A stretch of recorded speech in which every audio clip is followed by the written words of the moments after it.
Radio J. Le Forum Radio J, Frédéric Aziza. Radio J. Bonjour à tous et bienvenue au Forum Radio J dont vous êtes l'invité Philippe Brun. Bonjour. Bonjour. Au menu de cette émission, le débat politique, la préparation du budget et aussi l'actualité sociale. Le mouvement de grève pour le pont du 8 mai à la SNCF est-il légitime? Les syndicats peuvent-ils continuer à prendre les Français en otage? Et puis il y a aussi l'état de la gauche et le congrès du PS sur fond d'agressions répétées contre Jérôme Guedj au cri de sale sioniste le 1er mai et même de sale juif le 27 avril. Jean-Luc Mélenchon a-t-il fait de l'antisémitisme une nouvelle valeur de la gauche? Mais pour commencer, Philippe Brun, est-ce que vous dites chiche à la proposition de François Bayrou de soumettre à référendum son plan de réforme de l'État et de ses dépenses? En tout cas, je vois beaucoup de propositions de la part de François Bayrou, mais avant de parler de référendum, il pourrait peut-être détailler les économies qu'il compte mettre en œuvre. On va en parler, ça veut dire. Au moment où nous parlons, moi, je suis vice-président de la commission des finances, le gouvernement ne nous a pas consultés, ne nous a pas associés. Il parle de 40 milliards d'économies. Donc, 40 milliards, bon bien. Où est-ce qu'il faut les faire, ces économies? Bon, d'abord, moi je questionne les 40 milliards. Nous estimons que un redressement trop rapide, en vérité, des finances publiques, donc une augmentation soit très importante des impôts, soit une baisse très importante des dépenses, casserait définitivement la croissance. Au moment où tous les autres pays européens investissent, l'Allemagne, 500 milliards d'euros d'investissement annoncés par le nouveau chancelier Friedrich Merz. Parce qu'il y a de la marge aussi. Il y a de la marge peut-être, mais enfin en tout cas, il y a besoin d'investissement. Et donc, nous demandons à pouvoir discuter de tout cela. Alors justement, les économies, est-ce qu'il faut les faire en reniant sur les dépenses de santé, sur le budget des collectivités locales, sur le social ou en augmentant les impôts? D'abord, il faut regarder la stratégie économique. Je le dis, on a un gros problème de sous-investissement en France, de sous-investissement dans la recherche, sous-investissement dans l'innovation. Il faut préserver ces budgets. Ensuite, s'agissant de la réduction de la dépense, nous-mêmes avons des propositions. Par exemple, on a proposé que sur l'apprentissage, on fasse le ménage. Aujourd'hui, vous êtes étudiant à HEC, l'État subventionne votre apprentissage chez LVMH. Je ne pense pas que ce soit tout à fait utile. C'est ce que vous avez fait quand vous êtes sorti de HEC? Non, je n'étais pas apprenti. Et donc, il y a un peu de ménage à faire. Donc, il faut faire du ménage aussi dans les niches fiscales, notamment le crédit impôt recherche, dont le coût a explosé aujourd'hui. Lancé sous François Hollande. Le crédit impôt recherche lancé sous François Mitterrand. C'était une création de Jean-Pierre Chevènement, qui a été renforcée qui était une très bonne idée. Aujourd'hui, qui devient une niche fiscale. On a une explosion de son coût, alors qu'on a une baisse des crédits de la recherche privée en France. Donc, il y a bien une niche fiscale quelque part. Il faut aussi travailler sur, de manière générale, une grande réforme fiscale. On ne peut pas demander des économies importantes aux gens et avoir un système fiscal aussi illisible et injuste. C'est-à-dire remettre en place l'ISF. Alors on propose imposer les privilégiés, les plus privilégiés. En tout cas, il faut qu'il y ait un équilibre dans l'effort. 40 milliards en un an, ça veut dire que vous tapez sur les plus pauvres. Parce que quand vous faites des économies en un an, ce n'est pas des économies structurelles, c'est des économies qui vont toucher les plus précaires. C'est quoi les économies qui nous étaient proposées déjà dans le précédent budget que nous avons réussi à enlever? C'était les franchises médicales, c'est-à-dire que vous devez payer davantage chez les médecins, c'est le déremboursement des médicaments, c'est le désindexation des retraites, y compris les plus précaires. Tout cela, nous n'en voulons pas. Donc ce qu'il faut, c'est qu'il y ait de la justice. Il y a effectivement le rétablissement, nous le pensons, d'une fiscalité sur le patrimoine. Ce n'est pas forcément l'ISF. On propose une taxe qui s'appelle Zuckman, du nom d'un économiste français qui vit aux États-Unis, qui propose de faire quelque chose de plus juste que l'ISF. Parce que l'ISF, on voit aujourd'hui avec l'impôt sur la fortune immobilière. Qui correspond à un ISF. Oui, aujourd'hui, l'impôt sur la fortune immobilière, il touche parmi les riches, ceux qui sont les moins riches, c'est-à-dire ceux qui ont un patrimoine plutôt modéré, des gens qui ont bien réussi dans la vie, mais qui sont des avocats, des médecins, des gens qui ont mis un peu de côté et qui se trouvent frappés d'une taxe importante sur leur patrimoine immobilier. En revanche, les très très riches, ceux qui ont un patrimoine essentiellement financier, eux sont totalement exonérés d'efforts. On peut de rééquilibrer, faire une taxation sur les très hauts patrimoines financiers cette fois-ci, qui permettent de rétablir de la justice. Est-ce que la suppression de l'abattement de 10% pour frais professionnels des retraités est une bonne piste? Alors, ce n'est pas un abattement pour les frais professionnels. Il a été créé pour les retraités à l'époque, sous le mandat de Valéry Giscard d'Estaing, pour effectivement aider les retraités qui ont une baisse de revenus importante. Piste ou pas de bonne piste? En tout cas, moi, je propose que l'on baisse le plafond. Aujourd'hui, il y a un plafond. Donc, si vous avez une retraite vous pouvez déduire en vérité jusqu'à 3 500 euros. Donc, moi, je propose qu'on baisse un petit peu ce plafond. À combien? Un peu moins, peut-être à 3 000, peut-être à 2 500 pour préserver les retraités modestes et en même temps mettre à contribution ceux qui ont de très belles retraites. C'est quand même assez important comme plafond aujourd'hui. Ça permet, je crois, de donner davantage de justice dans le système. Alors, dans le cadre de la préparation du budget, il y aura sans aucun doute des concertations avec le gouvernement, du gouvernement de François Bayrou avec les groupes politiques et les partis. Est-ce que pour vous, ça sera tout ou rien? Non, depuis le début, nous avons mis en place une méthode.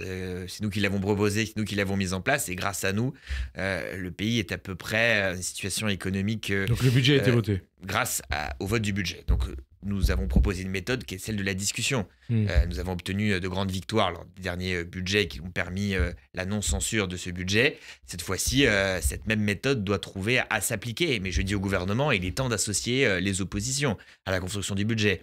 Car je vois beaucoup d'annonces, celle de François Bayrou, celle d'Amélie de Montchalin, celle d'Éric Lombard. Pas un rendez-vous organisé pour l'instant avec les membres des commissions des finances. Aucune transparence sur les options qui sont mises en œuvre. Je vois beaucoup de communication et très peu de travail Mais en François commun avec Bayrou nous. annonce que le budget sera connu d'ici à la mi-juillet, on a le temps encore. Hein. Alors, si on a le Généralement, temps, ça se fait beaucoup plus tard. en tout cas, beaucoup d'annonces dans la presse, très peu de discussions avec le Parlement. Alors, la proposition de référendum du Premier ministre, est-ce que vous considérez que demander aux citoyens de se prononcer sur le budget et sur la réforme de l'État, c'est une bonne chose, ou au contraire que ça enlève ou ça dessaisit le Parlement d'une partie de sa mission? De toute façon, on ne peut pas faire adopter un budget par référendum. Donc, Ouais. le Parlement votera à la fin. Mais moi, oui, je suis favorable à ce qu'on associe les Français plus largement au référendum. Il n'y a pas eu de référendum en France depuis l'année 2005. Donc, y compris là, on parle du budget. Sur le Oui, budget. alors, le budget, de toute façon, sera discuté De toute par le façon, il y aura Parlement. une loi, C'est pas une possible. Il y a une obligatoirement une loi de finances votée par le Parlement. Et Bon. puis une loi de Mais- finances, et puis aussi une loi. Mais que l'on interroge pour- les Français, Ouais. par exemple, sur la question des retraites. Je trouve Ouais. que c'est une bonne idée. Et François Bayrou Alors, pourra parlons se rendre- d'abord du budget et, Mais ça et fait du partie plan du budget, les retraites. et, Oui. et du plan de réforme, les économies à faire. Bien, moi je dis oui, on peut interroger les Français et moi je serais très heureux qu'on fasse campagne sur un certain nombre d'économies. Et nous pourrons aussi dire celles que nous proposons. Voilà. Et alors, ça serait pour vous, qu'est-ce qui serait le mieux? Un référendum avec une seule question ou un référendum à choix multiples? Non, on peut tout à fait imaginer un choix multiple, ça ne s'est jamais fait dans notre pays. Un certain nombre d'experts constitutionnels pensent que c'est possible. On peut imaginer une loi référendaire avec un certain nombre d'options que les Français valident ou pas. Qu'on interroge les Français sur ce qu'on fait de leur argent, je trouve ça tout à fait sain. Et ça pourrait être renouvelé tous les ans? Tous les ans, je n'en sais rien. Je ne sais pas s'il y a une démocratie permanente Mmh. qui ferait que les gens iraient s'intéresser à la fiscalité sur les SICAV, sur les obligations à long terme ou sur un certain nombre de produits de placement complexes. Mais en tout cas, sur les grands choix, sur l'organisation de la République, je pense qu'on peut, oui, associer les Français. Donc, vous dites, comme dit François Bayrou dans le JDD aujourd'hui, que la question de l'adhésion des Français aux réformes est bien la question centrale. Oui, Hein, mais alors, il donc faut ça savoir passe par quelle un- réforme, parce qu'on passe notre temps à être dans une politique de gribouille. Ouais. C'est-à-dire qu'on est dans un coup, on fait une réforme des retraites, un coup, on va raboter le remboursement des médicaments, un coup, on va désindexer les retraites. C'est quand même de la gribouille, hein, c'est parce qu'on ne trouve pas d'argent, donc on enlève un peu de retraite aux retraités. Bon, tout cela, ce n'est plus tenable, il faut des réformes structurelles. Et je ne vois pas aujourd'hui de chemin vers ces réformes, car il n'y a pas de travail collaboratif mis en place, il n'y a même pas une Donc, commission vous qui appelez à un travaille. travail collaboratif. Collaboratif et surtout sérieux, parce que depuis, j'entends beaucoup d'interventions des uns et des autres. On ne va pas réduire le problème de la dépense publique seulement avec les agences. Je veux dire, c'est très très peu, c'est quelques millions d'euros par rapport aux milliards qu'il faut faire aujourd'hui. Il faut poser la question fiscale, encore une fois. 60 milliards d'euros de baisse d'impôts depuis 2017 chaque année, qui grèvent considérablement Donc, il les faut moyens augmenter des les finances publiques. impôts, hein. Faut en tout cas qu'ils soient plus justes aujourd'hui. Et alors, il y a aussi cette question, hein, censure ou pas censure de François Bayrou? Écoutez, nous avons... Comme le suggère votre premier secrétaire, votre chef, Olivier Faure. Alors, Censure. on n'a jamais dit... Non, mais lui, il le dit. Hein. Non, mais il dit une chose, il a raison de le dire, Olivier Faure, c'est que la censure, elle est évidemment sur la table et qu'il n'est aucunement le cas que nous lions les mains en disant que nous ne censurons pas d'ici 2027. Donc oui, la censure, elle est toujours sur la table. Mais inévitable ou pas, c'est ça la question. Il y a plusieurs lignes rouges que nous avons mises en place. D'abord, il faut une étanchéité totale vis-à-vis de l'extrême droite et ses idées. Alors attendez, je vous arrête tout de suite, parce que pour que le gouvernement soit censuré, vous dites étanchéité totale vis-à-vis de l'extrême droite, eh ben, il faut que le RN vote avec vous. Ça vous pose un problème Ça, ou ce n'est pas? pas un problème. Nous, en tout cas, Ah, si. quand nous prenons notre décision, Ouais. d'accord, nous disons nous censurons un gouvernement, nous la prenons en notre âme et conscience, et qu'importe finalement les positions des uns et des autres. Nous disons simplement étanchéité vis-à-vis de l'extrême droite. Deuxièmement, nous disons respect des engagements pris. Il y a eu un engagement qui a été pris contre notre non-censure, celui d'un conclave sur les retraites. Nous souhaitons qu'un texte sorte de ce conclave des retraites. S'il n'y a pas de texte, s'il n'y a aucune avancée permise par la discussion des syndicats, alors je pense, comme Olivier Faure, que nous n'aurons d'autres choix que de censurer. S'il n'y a pas de texte, c'est-à-dire si un texte Il n'y aura pas de censure ou il faut que ce texte englobe un retour de l'âge du départ à la retraite à 62 ans, voire à 60 ans. Nous voulons laisser sa chance au dialogue social. Nous verrons bien ce qui ressort de ce conclave. On ne fait pas de politique fiction. On est dans une situation politique épouvantable aujourd'hui, avec une crise politique. Un blocage à l'Assemblée. Quelque part. Nous avons débloqué la situation sur le budget en inventant une méthode nouvelle de travail. Donc cette méthode perdure et nous souhaitons surtout que le dialogue social soit respecté. Le président de la République et surtout le Premier ministre ont commis, de notre point de vue, une faute en décidant de retirer la question de l'âge légal de la discussion. Non mais vous, la question que je vous posais, c'était simple. Hein, vous dites qu'il faut qu'il sorte quelque chose, un texte du conclave, mais si dans ce texte qui sortirait du conclave, il n'y a pas de réforme de la réforme des retraites, c'est-à-dire on ne reviendrait pas en arrière sur les 64 ans pour aller à 62 ans, voire à 60 ans comme le souhaitaient les filles et la gauche, est-ce que ça peut déboucher sur une censure? Nous verrons bien ce qu'il y a dans le texte, par exemple. 62 ans, c'est... De toute façon, les 62 ans ne sont plus sur la table au moment où nous nous parlons. Donc, de toute façon, l'âge légal ne fait plus partie des discussions. Maintenant, si vous me posez la question, s'il y a un texte qui... aujourd'hui majore la pension pour les familles monoparentales, règle le problème des carrières des femmes et des carrières hachées, mettre en place un vrai système de pénibilité. Si on a tout cela ensemble, est-ce que moi je censurerai le gouvernement? Est-ce que d'autres censurent le gouvernement? Je ne le pense pas. C'est une avancée de bien, votre il part. faut une avancée sur la pénibilité. Donc, le critère, ce sera la pénibilité, les carrières hachées, et on regardera le texte. Mais je crois que, encore une fois, pas de jeu de rôle, pas de théâtre d'ombre. On prend nos décisions en fonction de l'intérêt national et l'intérêt des classes populaires que nous défendons. Pour revenir à ce dont vous parliez à quelques instants, est-ce qu'il faut inclure des dispositions sur les retraites à un éventuel référendum? Alors oui, nous étions favorables à un référendum sur les retraites de manière sur générale. Le référendum proposé par nous, on avait proposé un référendum sur la loi Borne. Alors, il peut y avoir tout à fait un référendum sur les retraites. Là aussi, consultons les Français sur les grands choix. Et alors, les grands choix sur les retraites. Les constats sont clairs, Philippe Brun. L'espérance de vie augmente. On est d'accord, hein. Il y avait 4 actifs pour financer un retraité en France en 1950. Il n'y en a plus que 1,7 aujourd'hui. La France se distingue aussi par rapport aux autres pays de l'Union. L'âge légal de départ à la retraite était à 66 ans en Belgique, tout comme au Royaume-Uni, 67 ans en Allemagne, au Danemark, en Italie, en Espagne ou aux Pays-Bas. Pourquoi la France serait le seul pays d'Europe où l'on devrait partir plus tôt à la retraite qu'ailleurs en Europe? Les comparaisons sont erronées parce qu'en vérité, un âge légal comme il existe en France, c'est assez rare. L'âge légal, c'est quelque chose de particulièrement injuste. C'est faire partir tard des gens qui ont commencé à travailler tôt et permettre de partir tôt à des gens qui ont commencé à travailler tard. Donc il y a un effet très antisocial de l'âge légal.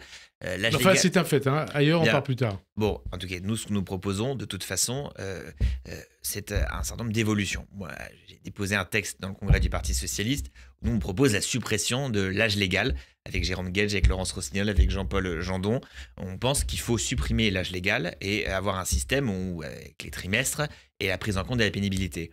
Moi, j'avais écrit une note à la Fondation Jean Jaurès il y a 2 ans, dans laquelle je propose que les ouvriers partent à la retraite à 55-58 ans et que les cadres partent à plus de 65 ans, cadres supérieurs. Dans certains pays européens, il y a aussi une différence entre l'âge légal de départ à la retraite pour les hommes et pour les femmes.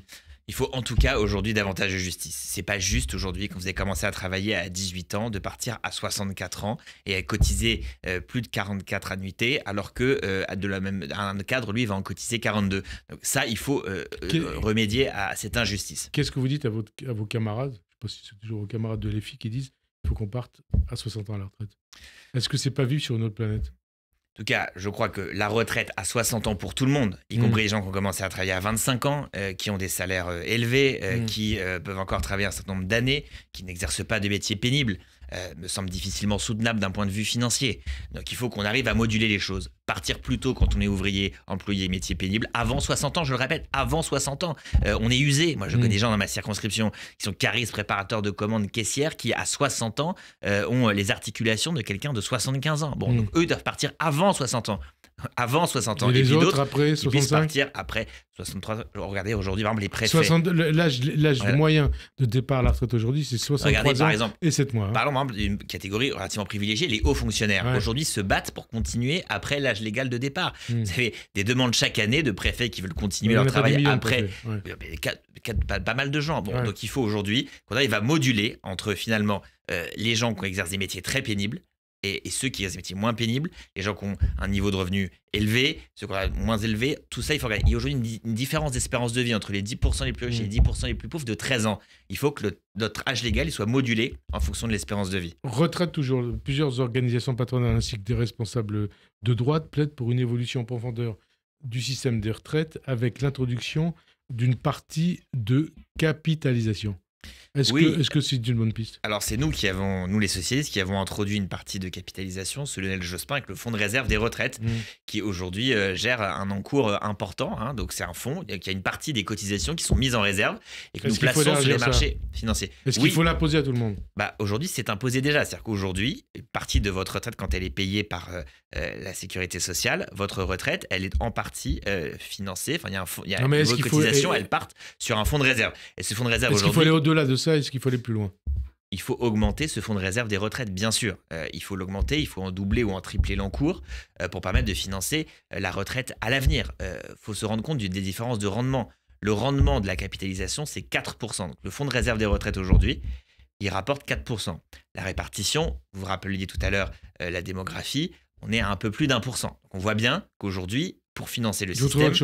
Mais moi, je suis défavorable à la capitalisation privée. Je suis défavorable au fonds de pension. C'est ce dont je vous parlais. Non, ça, j'y suis évidemment radicalement défavorable. En revanche, que dans le système public de la sécurité sociale, on augmente la dose de capitalisation publique et souveraine, j'y suis favorable. Et on peut imaginer d'ailleurs que ce nouveau fonds de réserve des retraites qui existe aujourd'hui, dont nous doublerions ou nous triplerions l'encours, lui pourrait financer les entreprises stratégiques, participer à la réindustrialisation et en tout cas soit opéré par des agents publics dans un but d'intérêt général. C'est bien différent du système des fonds de pension à l'américaine. Puisqu'on parlait d'économie tout à l'heure, une question sur la TVA sur la restauration. Elle coûte plus de 5 milliards d'euros par an, sans réelle amélioration sur les salaires, ni sur l'emploi, ou sur la malbouffe. Est-ce qu'il faut revenir là-dessus? La difficulté, c'est qu'il ne fallait pas le mettre en place. Mais ça a été mis en place. Est-ce qu'il est temps de réformer, de revenir en arrière? Si on le fait, ça causera une inflation importante sur les prix. Ce qu'il faudrait faire, c'est une TVA qui soit modulée en fonction de la fabrication des produits. Du fait maison. Quand c'est fait maison, il faudrait que la TVA à 5,5 continue à s'appliquer. Quand c'est essentiellement du réchauffage de produits fabriqués en usine, la TVA à 5,5 ne devrait pas s'appliquer. Donc remonter à 20 ? Remonter à 20. C'est pour ça qu'il faut travailler. Dans le cadre du projet de loi de finances, nous préparons avec les socialistes un article pour justement moduler ce niveau de TVA en fonction de la qualité. C'est pas normal que le McDo ait la TVA à 5,5 et que le bistrot au milieu d'un village qui fait du fait maison et qui sert la population, lui, se retrouve lui aussi à 5,5. Je pense qu'il faut réussir à moduler entre les deux. Donc vous allez faire cette proposition, si je vous comprends bien. Oui, nous allons faire cette proposition. Et donc vous pensez que vous allez être entendu? Je l'espère. En tout cas, il faut qu'on ait un cadre qui définisse le fait maison. Mais je vois aujourd'hui beaucoup de lobbies, un certain nombre d'industriels de la restauration qui ne sont pas favorables à ce que nous défendions la gastronomie française et ce qui fait notre spécificité. Le 5,5, donc oui pour le fait maison, non pour l'industriel. Social toujours, la CGT Cheminots et Sudrail ont déposé donc un préavis de grève à la SNCF. La semaine prochaine, ça va commencer dès ce soir, avec surtout la volonté de perturber le pont du 8 mai. Est-ce qu'il s'agit d'un mouvement de grève légitime? Est-ce que vous l'approuvez? En tout cas, est-ce que CGT Cheminots Sudrail peuvent continuer comme ça à emmerder les Français? Je crois pas prendre les choses comme ça. Je veux dire, par définition, une grève, elle emmerde emmerder les Français, gens. C'était un terme de Pompidou, hein, qui revient souvent. Oui, mais le terme de Pompidou était sur la bureaucratie, pas sur l'exercice des libertés syndicales. Bon, quel est le problème aujourd'hui? Il y a un mouvement de contrôleurs important au sein de la SNCF qui fait un certain nombre de propositions qui n'étaient jadis pas reprises par les syndicats et derrière lesquelles aujourd'hui se mettent les syndicats. On précise quand même les choses pour nos auditeurs. Les cheminots de la SNCF font partie des salariés parmi les plus privilégiés en matière de salaire dans la fonction publique, de congés ou d'âge de départ à la retraite. Alors, ce n'est pas exact, monsieur Aziza. Moi, je discutais qu'un aiguilleur chez moi à Gaillon, il gagne un peu plus que le SMIC. Hein. Donc, quelqu'un qui est en moyenne, toute la journée, qui est un technicien très bien formé, qui s'occupe de mouvements assez techniques et difficiles d'aiguillage sur la ligne Paris-Rouen-Le Havre. Et je veux dire, il gagne 1 650 € par mois. Bon, pour un travail extrêmement technique. Donc, non, les salaires ne sont pas très élevés à la SNCF. Les conditions de travail sont certes meilleures que dans d'autres secteurs d'activité grâce à des siècles, des années et des années, pardon, des décennies de combat social. Mais cette grève, légitime ou pas légitime? Hein, tous les Français qui voulaient voir leur famille en province, par exemple, à l'occasion du pont du jamais mai. une grève n'est jamais, est toujours difficile à vivre pour les usagers. Une raffinerie en grève, c'est de l'essence qui n'est pas dans les pompes. Un supermarché en grève, c'est l'alimentation d'une métropole qui n'est pas permise. Là, il y a effectivement à la SNCF une grève. Moi, je souhaite évidemment qu'elle soit évitée. Elle peut encore l'être. Je crois que le dialogue continue. Mais qui est-ce qui doit faire des efforts? C'est les syndicats qui doivent dire bon, c'est peut-être pas le moment, ou c'est la direction de la SNCF. Je rappelle que la demande d'ailleurs des contrôleurs n'est pas salariale, hein. Donc pour rappeler, ils ne réclament aucun avantage supplémentaire. Simplement, c'est une histoire de planning, d'après ce que j'ai compris. Moi, je ne suis pas manager de la SNCF. Enfin, si on pouvait quand même régler cette histoire de planning et libérer les Français durant ce week-end, ce serait une bonne nouvelle. Alors, autre dossier d'actualité, François Bayrou a débuté ses consultations sur la proportionnelle en recevant les chefs de parti. Est-ce juste de dire que la proportionnelle rendrait le pays plus gouvernable et induirait une logique de compromis? Moi, je ne suis pas favorable à la proportionnelle. De toute façon, le résultat de l'élection à la proportionnelle, ce serait la même assemblée que celle qu'on a aujourd'hui. Qu'est-ce qui nous empêche... mais sans logique de compromis préalable. Et qu'est-ce qui nous empêche aujourd'hui de faire des compromis? On n'en a pourtant pas. Parce que vous concernant avec la proportionnelle, vous détacheriez définitivement de LFI. Il y aurait plus de pression de LFI sur vous. On s'en est détaché sans proportionnel. Bon, donc je trouve toute cette discussion me semble un peu surréaliste. La vérité, c'est que là, les Français ont des gros problèmes aujourd'hui. Et notre préoccupation, c'est de changer les modes de scrutin. Alors, François Bayrou ne parle que de ça. Alors, on a eu la loi PLM, vous vous rendez compte, les difficultés dans lesquelles on est aujourd'hui. On modifie le mode de scrutin à Paris, mais enfin, on n'en a rien à faire. Et maintenant, la proportionnelle. Donc, vous êtes contre la proportionnelle? Écoutez, les sociétés... Le PS voterait contre? Non, il y a plein de gens au Parti qui sont favorables. Ouais. Moi, je vous explique... Et quel type de proportionnelle? Est-ce que c'est celle comparable à ce qui s'est fait en 86, proportionnelle intégrale sur un mode de scrutin départemental? Moi, je vais vous dire ce qui est ma conviction personnelle en tant que député de l'heure. Là, je suis avec vous là, sur Radio J.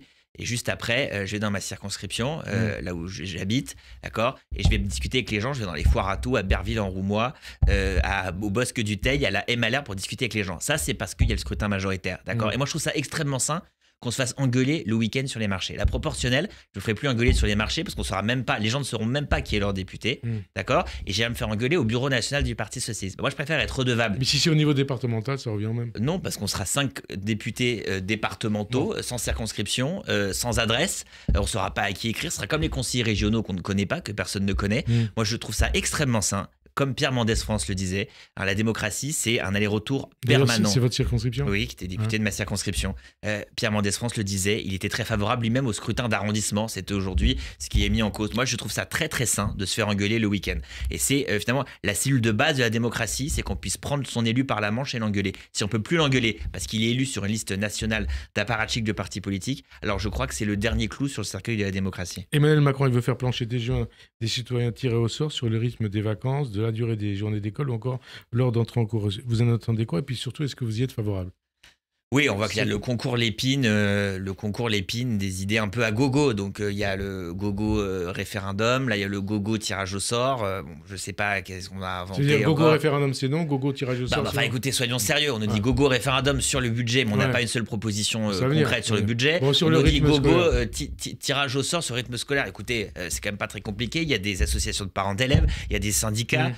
Tout ça, en une heure de réunion, on peut en parler. Donc, je crois que il y a un peu, le président de la République et le Premier ministre sont un peu en mal d'inspiration. Il ferait mieux de nous écouter parce qu'on a beaucoup de propositions à leur faire. Alors, autre sujet d'actualité grave, l'assassinat d'Aboubacar Cissé alors qu'il était en train de prier dans la mosquée de la Grand Combe dans le Gard la semaine dernière a suscité un débat politique intense. D'abord, est-ce qu'il faut parler de racisme anti-musulman ou d'islamophobie?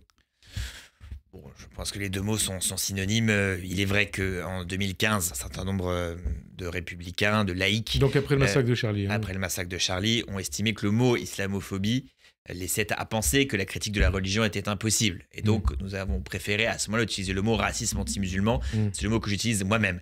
Mais ceux qui aujourd'hui parlent d'islamophobie, pour la plupart, parlent en vérité de racisme anti-musulman. Bien, donc je crois que ces deux mots sont synonymes. Enfin, sauf ceux qui considèrent que qui Oui. utilisent le terme islamophobie pour plaire quelque part aux frères Voilà. musulmans. Moi, hein. il m'arrive d'utiliser le mot islamophobie, mais Mm. dans le sens, bien sûr, de racisme anti-musulman. Alors, le rassemblement de LFI en hommage à Aboubacar Cissé le 27 avril, place de la République, a été l'origine d'une prise à partie du député socialiste Jérôme Guedj, votre ami, votre camarade, au cri de sel sioniste, et même, c'est lui qui l'a entendu, de sel juif, ou de parti socialiste, parti sioniste. Rebolote à la manifestation du 1er mai. Comment avez-vous vécu ces deux séquences? Comment vivez-vous cette actualité? Je la vis très durement. Mhm. Et je suis évidemment très inquiet parce que plusieurs points, ça commence à faire une ligne. C'est-à-dire, C'est pour préciser les choses. eh bien, c'est la 4e fois que Jérôme Guedj doit partir d'une manifestation. Et la 4e fois qu'il se fait insulter de sionistes et de juifs. Je rappelle que le 1er mai de l'année dernière, il est arrivé la même chose à Raphaël Glucksmann. Mhm. Pareil, hein? De la même manière, Sioniste, juif. Glucksmann, Guedj, plusieurs points, ça commence à faire une ligne. Mhm. Il y a dans notre pays, oui, une montée de l'antisémitisme. Mhm. Elle me glace les sangs. Elle me saisit d'effroi. Et nous devons, je crois, aujourd'hui tirer toutes les conséquences Notamment de cette vous, progression. je rappelais tout à l'heure, qui êtes député de la circonscription de Pierre Mendès France. Oui, Pierre Hein, Mendès France, on sait ce qu'il a vécu. qui recevait des messages antisémites toutes les semaines. Il les a conservés d'ailleurs dans sa maison de Louviers. On ne peut pas aujourd'hui fermer les yeux face à cela. Et donc nous avons, nous, la gauche, une responsabilité. C'est de nettoyer, je crois, dans nos rangs ceux qui commettent de tels actes. Nettoyer les écuries d'Ogias. Oui, Et il le les faut. écuries d'Ogias, c'est LFI.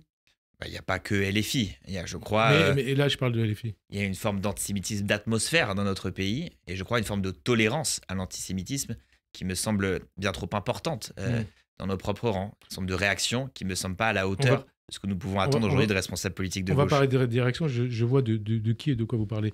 L'antisémitisme, est-ce que c'est devenu une valeur de gauche? Jean-Luc Mélenchon et les élus LFI ont-ils fait de l'antisémitisme une valeur de gauche depuis le 7 octobre? Je ne le crois pas. En tout cas, je crois qu'il y a aujourd'hui une instrumentalisation du conflit israélo-palestinien faisant de chaque juif de France le complice implicite de la situation catastrophique à Gaza. C'est de la même manière le même mécanisme que ceux qui faisaient de chaque musulman de France les complices du terrorisme islamique.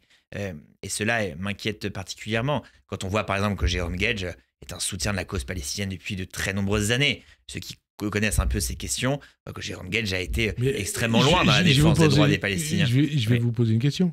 Est-ce que ce que vous dites, ça veut dire que quand un juif ne défend pas la cause palestinienne, on peut l'attaquer, on peut lui dire c'est un sioniste, c'est un juif? Non, bien sûr que non. Je dis simplement que cela est d'autant plus remarquable qu'on choisit de s'attaquer à un homme qui est en plus, on le traite de sioniste, de juif, etc. Sale juif, un homme qu'on accuse de complicité de génocide, alors qu'il a été extrêmement clair sur la politique de Netanyahou quand depuis vous dites le début. Ça, vous dites on a fait en sorte, on l'a agressé, on l'a ciblé, on l'a fait sortir de sa manifestation parce qu'il est juif. Bien sûr, parce qu'il est juif. Bien sûr, parce qu'il est juif. C'est parce qu'il est juif, parce qu'il est socialiste, que Jérôme Guedj a été exclu de cette manifestation. Alors, au passage, le PS a annoncé porter plainte après l'agression de la manifestation du 1er mai. Jérôme Guedj a regretté qu'Olivier Faure ne l'ait pas appelé. Comment vous l'expliquez? Est-ce que Faure veut ainsi ménager LFI et Mélenchon? En tout cas, c'est une maladresse de sa part, je crois. De la part de qui? De la part d'Olivier Faure, ouais. À l'évidence. Et moi, je veux dire mon soutien inconditionnel à mon ami Jérôme Guedj. Et donc, il y a effectivement une maladresse humaine. Comment vous expliquez cette maladresse? Jérôme Guedj est un ami d'Olivier Faure. Il l'a soutenu pendant de très nombreuses années de manière tout à fait fidèle et comme loyale. vous, maintenant, il est parti. Hein? Oui.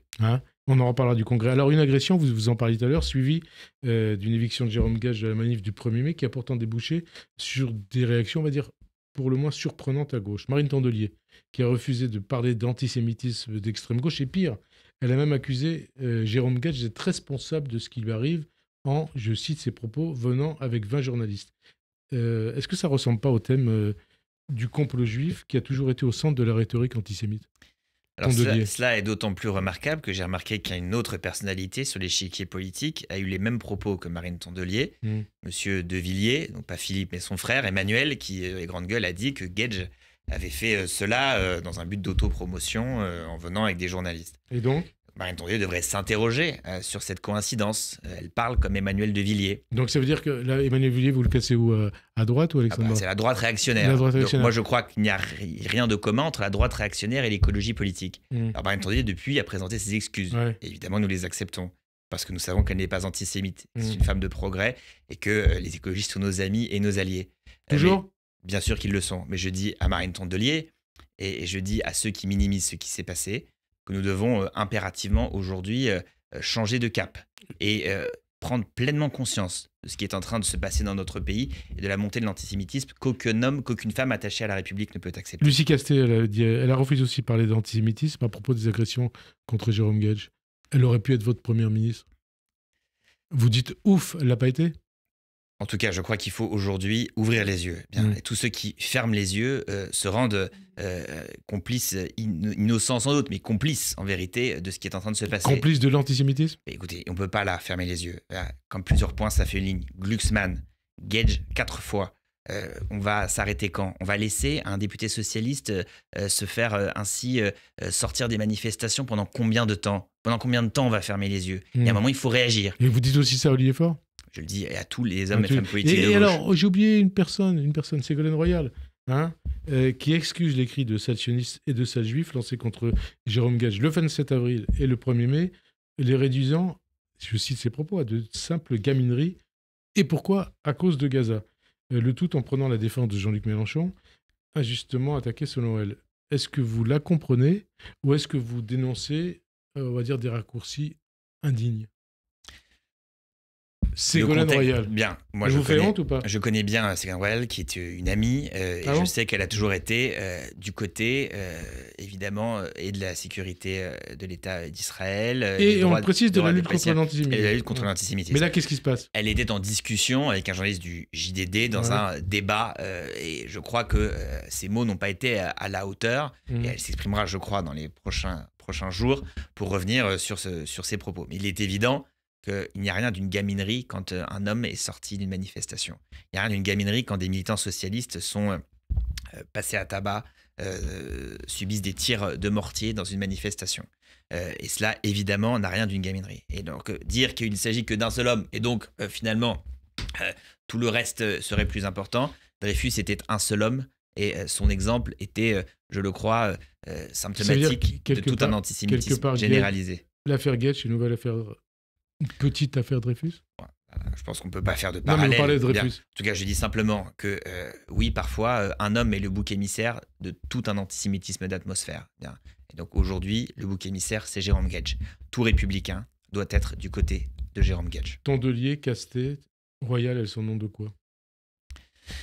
Il faut aujourd'hui clarifier. Donc moi, j'appelle d'ailleurs à votre antenne aujourd'hui à ce que nous constituions des comités de vigilance contre l'antisémitisme et contre le racisme anti-musulman. Il faut qu'aujourd'hui, on nettoie dans nos rangs et qu'on ait des discours extrêmement clairs lorsque ces événements adviennent. Il faut d'abord protéger les musulmans, les juifs qui sont parmi nous et qui subissent des discriminations. Il faut que nous ayons une réaction impeccable à chaque fois qu'un juif, à chaque fois que Jérôme Gage ou Raphaël Glucksmann sont attaqués.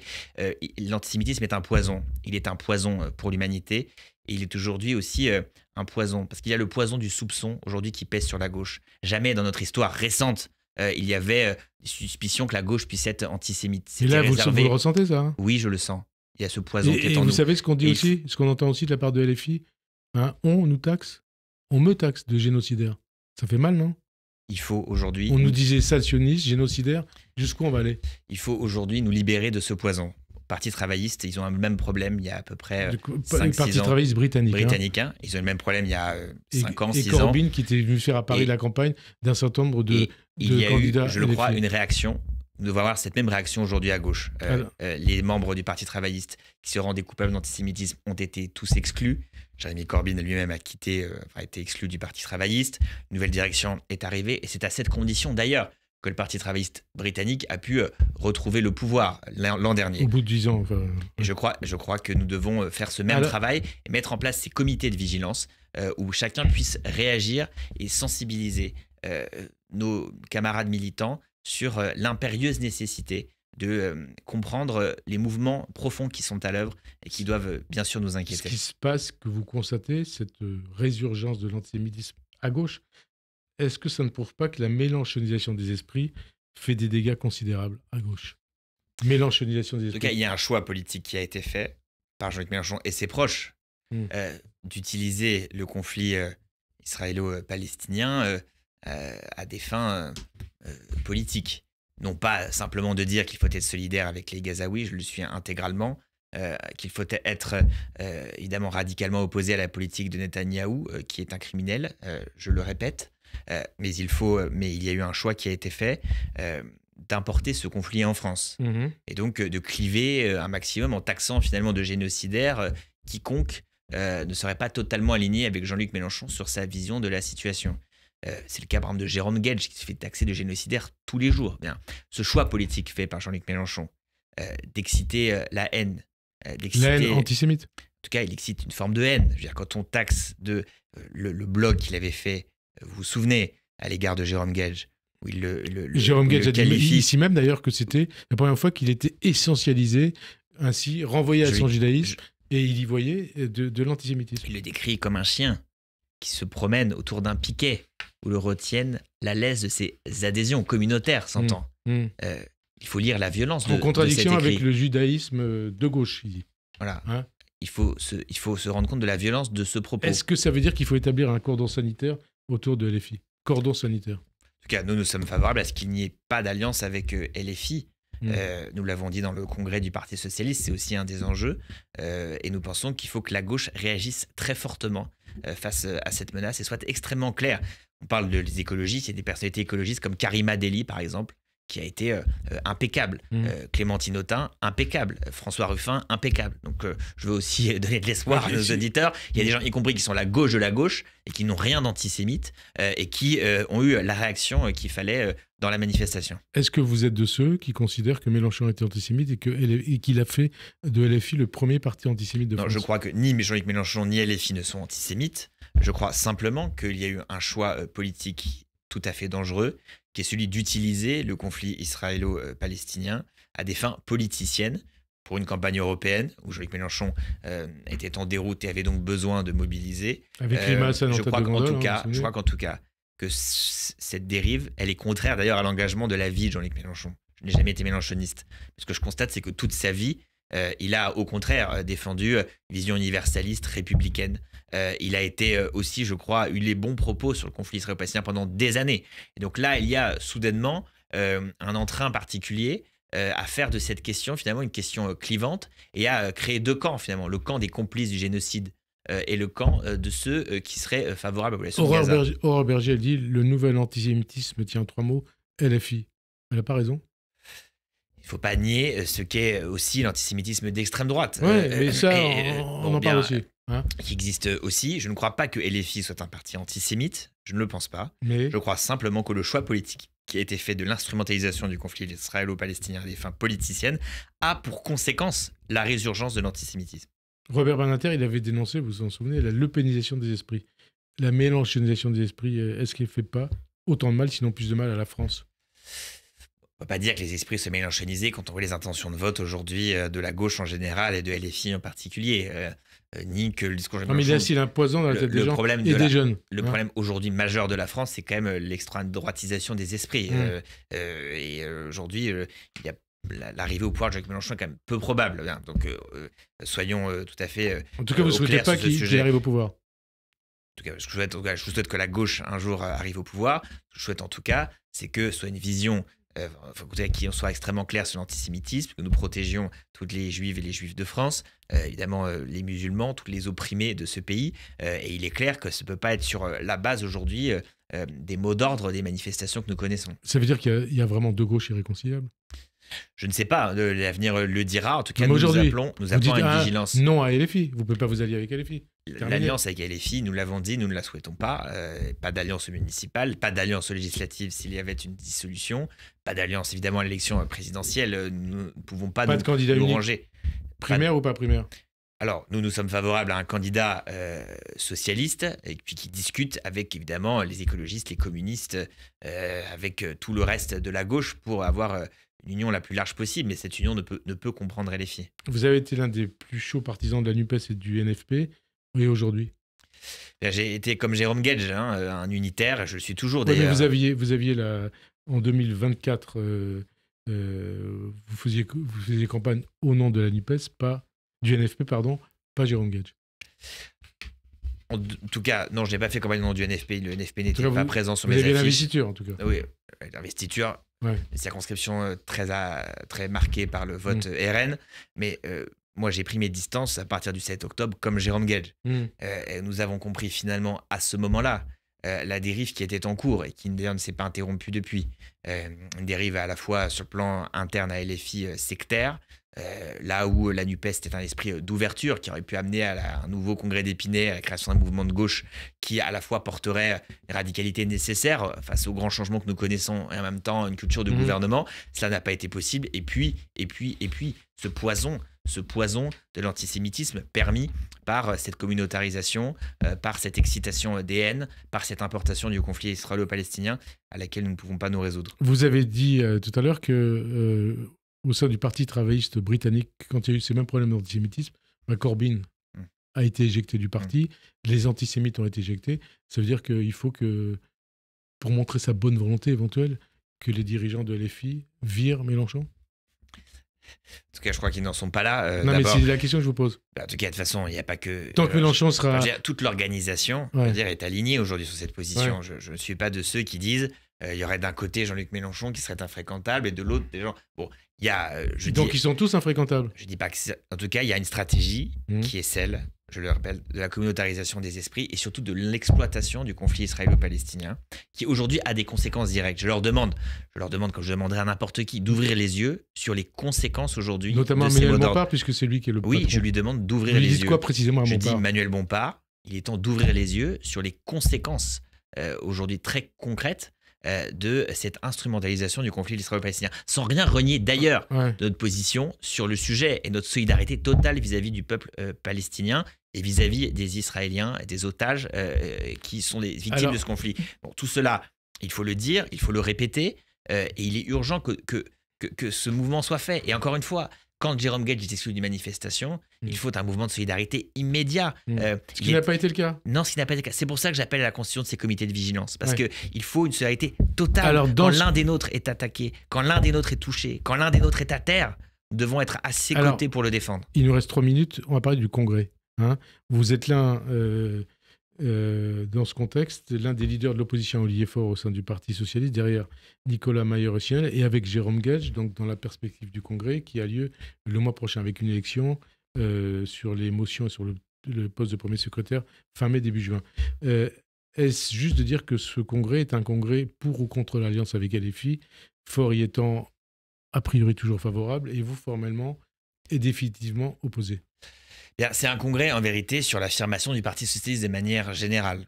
Voulons un Parti socialiste à genoux, qui... d'ailleurs, le Parti socialiste à genoux, c'est le Parti socialiste d'ailleurs que nos amis à gauche apprécient, c'est celui qui ne dit pas grand-chose. C'est LFI qui veut un Parti socialiste. C'est le Parti socialiste à genoux. Donc, on prend votre programme. C'est quoi aujourd'hui le programme du NFP? C'est le programme de Jean-Luc Mélenchon, moins 10%. C'est ça, l'apport du Parti socialiste. C'est de faire une décote de 10% sur le programme de Jean-Luc Mélenchon. Qu'est-ce qui vous différencie de Faure? Est-ce que vous considérez que Faure est toujours dans la perspective d'une alliance avec LFI? Je n'en sais rien. Il dit que non. En tout cas, ce qui est clair, c'est qu'il y a une stratégie, c'est Olivier Faure, qui a une stratégie, j'appelle de socialiste de sous-traitance. C'est-à-dire... De Faure? Oui, socialiste de sous-traitance. Donc on sous-traite l'incarnation et le projet à d'autres. À Raphaël Glucksmann durant les européennes, aux écologistes, aux municipales et aux régionales, à Jean-Luc Mélenchon aux élections législatives. Il est temps que le Parti socialiste ait des choses à dire, parce qu'il n'y a pas grand-chose à dire aujourd'hui. Donc travaille sur un propre programme, travaille sur sa propre incarnation.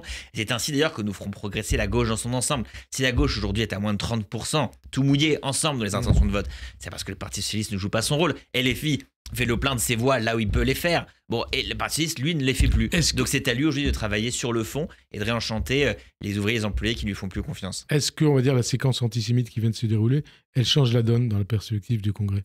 Je ne le pense pas. Il y a, en tout cas, ce n'est que la continuation d'une situation que nous connaissons depuis bien longtemps. Et vous avez l'impression que vous avez le vent en poupe? J'en sais rien, on essaie de convaincre les militants socialistes. C'est que la dernière fois, le Congrès s'est joué à 50-50. Mais là, une partie de ceux qui étaient proches de Olivier Faure, donc vous, Jérôme Gage et d'autres, et puis avec Boris Vallaud aussi qui est parti, ne sont plus avec Olivier Faure. Ça veut dire que Faure Les jours de force sont comptés. En tout cas, il faut aujourd'hui une nouvelle direction à la tête du Parti socialiste qui mette en place un projet radicalement nouveau, avec des incarnations radicalement nouvelles et qui réenchante les gens qui votent plus pour nous aujourd'hui. Les ouvriers, les employés qui votent massivement pour le Rassemblement national. C'est à eux qu'il faut parler en priorité et c'est l'enjeu de ce congrès. Boris Vallaud, donc président du groupe socialiste à l'Assemblée, va jouer un rôle central, sinon crucial, puisqu'il part tout seul aussi en défendant une motion au congrès. Est-ce que vous l'appelez à soutenir Nicolas Meyer-Rossignol pour le poste de premier secrétaire et surtout, avez-vous bon espoir qu'il le fasse? Je lis les textes de Boris Vallaud. Je connais bien Boris Vallaud, qui est également un ami. Il fait le même constat que nous. Il fait le constat que le Parti ne travaille pas sur le fond. Il fait le constat que toute alliance avec LFI est désormais impossible, compte tenu de ce que nous sommes dit depuis 40 minutes. Il constate également qu'il est urgent pour le Parti de s'affirmer. Et donc, dans ces conditions, la logique veut qu'au lendemain du vote des motions, il appelle au rassemblement derrière Nicolas Meyer-Rossignol et puis cette direction collégiale que nous allons constituer ensemble. Merci en tout cas Philippe Brun d'avoir répondu à notre invitation. Bonne fin d'après-midi sur Radio J et à dimanche prochain. Merci.